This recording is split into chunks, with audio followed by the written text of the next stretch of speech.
Fresh పాలతోటి జున్ను చేస్తున్నానండి, జున్ను పాలతోటి. ఇదిగోండి, పావు లీటర్ పాలు, లీటర్ ఏమో మామూలు పాలు అండి. అర లీటర్ పావు లీటర్ పాలేమో జున్ను పాలు, లీటర్ పాలేమో మామూలు పాలు అండి, తెల్లపాలు. ఇవి కొద్దిగా బెల్లం వేసుకుని ముందు పాలు బెల్లం కరిగేలాగా కలుపుకోవాలండి. కలుపుకున్నాక ఈ బాగా బెల్లం అంతా ఇందులో కలిసిపోయిన తర్వాత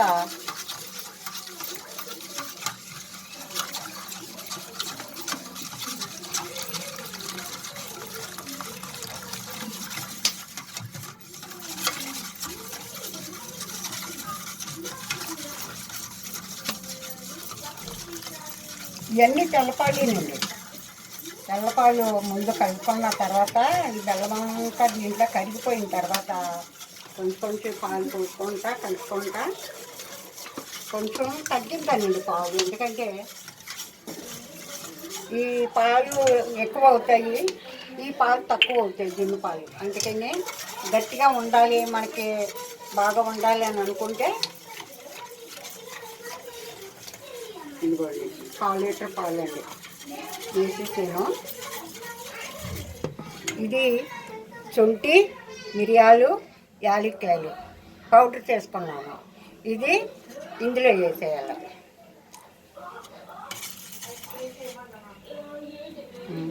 ఘాటు ఎక్కువ అవుతుందేమో, కొద్దిగా మిగిలిసేసానండి. ఇప్పుడు బాగా కలిపేసుకుని కొద్దిగా టేస్ట్ చూసుకొని తీపి సరిపోయిందో లేదో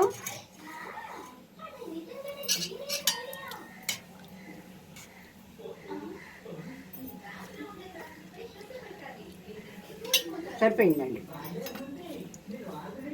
అయితే ఇప్పుడు ఏం చేయాలంటే మనం ఇప్పుడు జున్ను తయారు చేసుకునే గిన్నెలోను వడపోసేసుకోవాలి. వడపోసేసుకుంటే ఈ పైన ఉన్న ఈ చెత్త అంతా ఉండదు, అప్పుడు బాగుంటుంది చూడాలి. వడపోసేసుకుంటున్నానండి.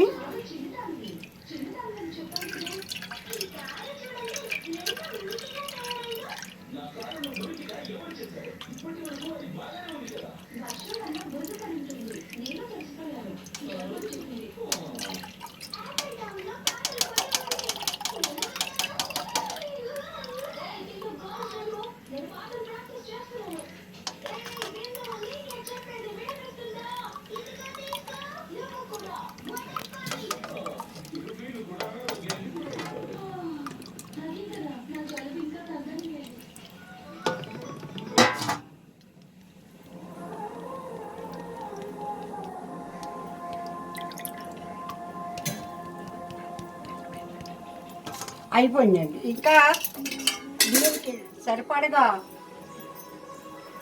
మూత పెట్టేసుకునండి. ఇవ్వండి, మూత పెట్టేసుకొని ఇప్పుడు పొయ్యి మీద పెట్టేసుకోవచ్చండి. పెట్టేసాను. దీని మీద కొంచెం బరువు పెట్టుకుంటానండి, అంటే నీళ్ళు లోపలికి వెళ్ళకుండా. ఈ బరువు మీద ఏమవుతుందంటే అది కుత ఉడికేటప్పుడు ఈ కింద నీళ్ళు లోపలికి వెళ్ళకోకుండా బాయిల్ అవుతుంది. అయిపోయిందండి, పొయ్యి మీద పెట్టాను.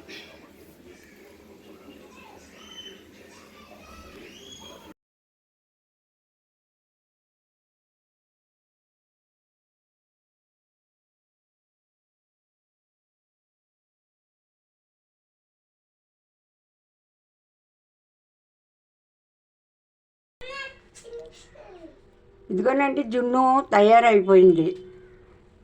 చూడండి, జున్ను కరెక్ట్గా సరిపోయింది. ఆ పాలు అవి వేసిన పాలకి ఆ జున్ను పాలకి